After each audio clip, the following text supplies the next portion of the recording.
నాగర్ కర్నూల్ కు తొలిసారిగా ప్రధాని మోదీ రానున్నారు. పార్లమెంట్ ఎన్నికల ప్రచారంలో భాగంగా ఇవాళ కొల్లాపూర్ చౌరస్తాలో జరిగే విజయ సంకల్ప సభలో ప్రధాని పాల్గొన్నారు.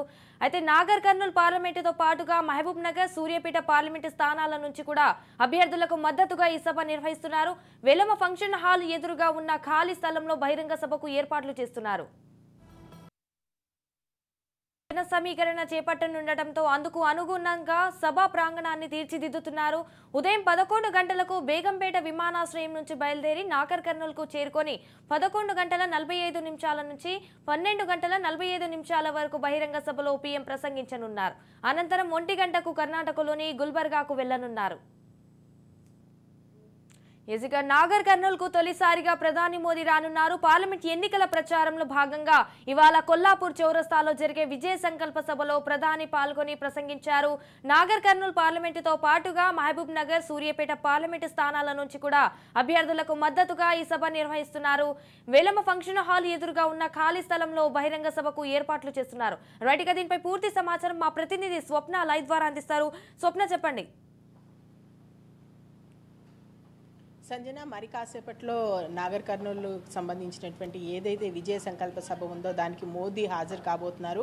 ఈరోజు మోదీ సభకు సంబంధించి నిన్న ఆల్రెడీ మనము జరిగినటువంటి యాత్రలో చూసుకున్నాము ఎంత రెస్పాన్స్ వచ్చిందో. ముఖ్యంగా మల్కాజ్గిరికి సంబంధించినటువంటి రోడ్ షో గ్రాండ్ సక్సెస్ అయిందని బీజేపీ అయితే భావిస్తుంది. పెద్ద సంఖ్యలో కార్యకర్తలు అక్కడికి చేరుకున్నారు.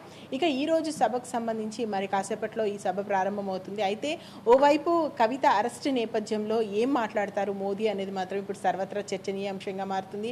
ఎందుకంటే బీజేపీకి సంబంధించినటువంటి కీలక నేతలు గత కొంతకాలంగా అంటున్నారు కవితను అరెస్ట్ చేయాల్సింది ఉండే, ఇప్పటికి ఇంకా అరెస్ట్ చేయట్లేదు, అందువల్లనే మనకు గత ఎన్నికల్లో ఓటమికి అది కూడా ఒక కారణమైందని చెప్పేసి ముఖ్య నేతలే అన్నారు. మరి ఇప్పుడు కవితను అరెస్ట్ చేశారు. అరెస్ట్ చేసిన నేపథ్యంలో నిన్న కిషన్ రెడ్డి మాట్లాడుతూ ఈడీ తన పని తాను చేసుకుంటూ పోయింది, కవిత అరెస్ట్ విషయంలో మాకేంటి సంబంధము, తాను తప్పు చేసింది, ఈడీ అరెస్ట్ చేసింది, అది అంతవరకు మాత్రమే తీసుకోండి, మాకేం సంబంధం లేదన్నారు. కానీ బీఆర్ఎస్కి సంబంధించినటువంటి శ్రేణులు ఎప్పటికప్పుడు కూడా ఇది బీజేపీ చేసినటువంటి పనే, బీజేపీ కుట్రపూరితంగా చేసింది, దీనికి కాంగ్రెస్ కూడా కుమ్మక్క ఇది చేశాయని చెప్పేసి వాళ్ళు మొత్తం ఇటు బీజేపీ మీద మోపుతున్నారు. కాబట్టి ఈరోజు మోదీ ఏం చెప్తారు? ఎందుకంటే గతంలో అమిత్ షా వచ్చినప్పుడు కానీ మోదీ వచ్చినప్పుడు కానీ పదే పదే చెప్పింది లిక్కర్ కేసుకి సంబంధించి త్వరలోనే కవిత అరెస్ట్ కాబోతుంది, ఎందుకంటే దానికి సంబంధించినటువంటి కార్యక్రమాలన్నీ కూడా శరవేగంగా జరుగుతున్నాయి, ఎవరు తప్పు చేసిన వాళ్ళని వదలము, అది కేసీఆర్ అయినా కేటీఆర్ అయినా అని చెప్పి గత కొంతకాలంగా మాట్లాడుతూ వస్తున్నారు. అయితే చాలామంది అన్నారు ఇవి మాటలకే పరిమితం అవుతాయా, చేతల రూపంలో ఉంటాయా, ఉండవా? ముఖ్యంగా బీజేపీకి సంబంధించినటువంటి శ్రేణుల్లో ఈ చర్చ ఎక్కువగా జరిగింది. సో ఇప్పుడు కవిత అయితే అరెస్ట్ అయింది, అది గట్టి హంగామా అయితే నడుస్తుంది, తెలంగాణకు సంబంధించే కాదు దేశవ్యాప్తంగా. ఈ సందర్భంలో ఏం మాట్లాడతారన్నది మరొక ఇష్యూ చూసుకుంటే మహబూబ్ నగర్కి సంబంధించి నిన్న జితేందర్ రెడ్డి, అంటే ఇక్కడ ప్రధానమంత్రి తెలంగాణలో ప్రధానమంత్రి పర్యటన సందర్భం ఉన్నప్పుడే అక్కడ జితేందర్ రెడ్డి ఇంటికి అక్కడ ముఖ్యమంత్రిగా ఉన్నటువంటి రేవంత్ రెడ్డి స్వయంగా వెళ్ళడం, ఆయన పార్టీ మారడం, ఆయనకు ఒక పదవి కూడా అక్కడ ఇవ్వడం. సో ఇప్పుడు ఏదైతే మహబూబ్ నగర్కి సంబంధించినటువంటి ఆ నియోజకవర్గానికి సంబంధించినటువంటి కార్యకర్తలు వచ్చేటువంటి క్రమంలో అక్కడ ఉన్నటువంటి నేతే వెళ్ళడం, కాంగ్రెస్లోకి వెళ్ళడం, దాన్ని ఏ విధంగా తీసుకుంటారు? ఇది పార్టీ ఫిరాయింపుల కిందికి తీసుకొస్తుంది. ముఖ్యంగా పార్టీ ఫిరాయింపుల్ని కాంగ్రెస్ కావాలనే, అంటే ఒక రకంగా పార్టీ ఫిరాయింపులు చేసే విధంగా కాంగ్రెస్ తన పనంతా చేసుకుంటూ వెళ్తుంది. ఒక ముఖ్యమంత్రి స్థాయి వ్యక్తి వెళ్ళడం అవసరమా, వెళ్ళి ఆహ్వానించడం అవసరమా? మా బీజేపీకి సంబంధించి ఎవరైనా వస్తారంటే వాళ్ళు వస్తున్నారు, మాతో మాట్లాడుతున్నారు, జాయిన్ అవుతున్నారు, కానీ మేమే వెళ్ళి మా పార్టీలోకి రండి అని ఆహ్వానించలేదని చెప్తున్నారు. సో జితేందర్ రెడ్డి ఇష్యూ ఒకటి గట్టిగా నడుస్తుంది, కవిత అరెస్ట్ విషయం నడుస్తుంది. మరోవైపు ఇటు ముఖ్యమంత్రి రేవంత్కి సంబంధించి ఆయన చేసినటువంటి మాటలకు సంబంధించి కూడా ఇటు బీజేపీ కానీ బీఆర్ఎస్కి సంబంధించి ఈసారి ఖచ్చితంగా కాంగ్రెస్కి ఎక్కువ సీట్లు రాబోతున్నాయి, మేము చేస్తున్నటువంటి అభివృద్ధి కార్యక్రమాలే గట్టిగా వినిపించబోతున్నాయి. ఇంకా ముఖ్యమైనది ఏంటంటే ఈరోజు ఈసీకి సంబంధించినటువంటి ప్రెస్ మీట్ ఉంది, ఎలక్షన్ కమిషన్ ప్రెస్ మీట్ పెట్టబోతుంది. సో షెడ్యూల్ ప్రకటించబోతుంది. షెడ్యూల్లో మన తెలంగాణ మరి మొదటి విడతలోనే వస్తుంది అంటున్నారు, ఎప్పుడు వస్తుంది ఏంటి డేట్ ఇదంతా తెలిసిపోతుంది. కాబట్టి ఒక్కసారి ఎలక్షన్ కమిషన్ తన షెడ్యూల్ ప్రకటిస్తే తెలంగాణకు సంబంధించి ముందే ఎన్నికలు ఉండగలుగుతాయి, ఎక్కువ చేస్తుంది. ఇప్పటికే మోదీ దాదాపు నియోజకవర్గాలకు సంబంధించి 7 నియోజకవర్గాలు, అంటే ఒకసారి 2-3 నియోజకవర్గాలకు సంబంధించినటువంటి కార్యకర్తలు ప్రజలు అక్కడ ఉండే విధంగా బహిరంగ సభను ప్లాన్ చేసుకుంటున్నారు. కాబట్టి ఇప్పటికే 3 రోజులు తెలంగాణకి ఇవ్వడం జరిగింది. ఇంకా ఎక్కువగా ఇస్తాము. ఓన్లీ మోదీయే కాదు, అమిత్ షా కానీ, నడ్డా కానీ, కేంద్ర మంత్రులు కానీ, వివిధ రాష్ట్రాల్లో అధికారంలో ఉన్నటువంటి ముఖ్యమంత్రులు, ఎక్కడైతే బీజేపీ అధికారంలో ఉందో అక్కడ ఉన్నటువంటి ముఖ్యమంత్రులు వాళ్ళందరూ కూడా స్టార్ క్యాంపెయినర్స్గా తెలంగాణకు రాబోతున్నారు. తెలంగాణ తెలంగాణలో విస్తృత ప్రచారం చేయబోతున్నారు. అండ్ ఇక్కడ ఉన్నటువంటి ముఖ్య నాయకులు ఈసారి రంగంలోకి దిగారు. ఎందుకంటే బీజేపీకి సంబంధించి ఈ ఏవైతే 17 నియోజకవర్గాల్లో 2 మాత్రమే పెండింగ్ ఉన్నాయి, వరంగల్ ఖమ్మం సంబంధించి. అది కూడా రమేష్ని, అదేవిధంగా మనకు ఖమ్మం ఆల్రెడీ తెలుసు కాబట్టి వీళ్ళిద్దరిది జలగం కానీ రమేష్ కానీ వీళ్ళ పేర్లు ఉండేటువంటి అవకాశం ఉందంటున్నారు. కాబట్టి మ్యాక్సిమము ఇంకా అభ్యర్థుల లిస్టు ప్రకటించినట్టుగా మనం భావించవచ్చు.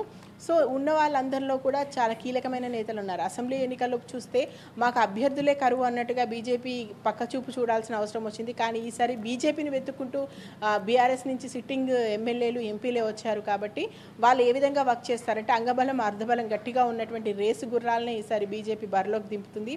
వాళ్ళు ఎంతవరకు సక్సెస్ అవుతారు? వీళ్ళు 12, మొన్నటి వరకు 10 అన్నారు, ఇప్పుడు 12 టార్గెట్గా సాగుతున్నారు. కానీ వాళ్ళు అనుకున్నటువంటి లక్ష్యం ఏ వైపుగా సాగాలంటే ఏం చేయాలి అండ్ ఒక రూట్ మ్యాప్ కూడా ఖచ్చితంగా మోదీ ఇచ్చి వెళ్తారు అన్న అమిత్ షా వచ్చినప్పుడు కూడా భారీ సభ ఎల్బీ స్టేడియంలో ఏర్పాటు చేసి దిశానిర్దేశం చేశారు. కార్యకర్తలకు కానీ ముఖ్య నాయకులకు కానీ బూత్ కమిటీలు ఎవరైతే ఉన్నారో ఆ పై స్థాయి ఎవరైతే అధ్యక్షులు ఉన్నారో వాళ్ళందరికీ కూడా. సో ఇప్పటికే హైకమాండ్ చాలా కీలకంగా తెలంగాణ తీసుకుంది. ముఖ్యంగా దక్షిణం వైపు చూసుకుంటే ఎక్కువ, ఎందుకంటే బీజేపీ అంటే అది నార్త్ సైడ్ పార్టీ, ఎక్కువగా అక్కడే ప్రభావం చూపుతుంది అనేటువంటి వాటిని పక్కన పెట్టి ఇక్కడ మనకు ఈ స్టేట్స్ కూడా చాలా ఇంపార్టెంట్. ఎస్పెషల్లీ కర్ణాటక తర్వాత తెలంగాణ చాలా ముఖ్యమని మాత్రము బీజేపీ భావిస్తున్నట్టుగా తెలుస్తుంది.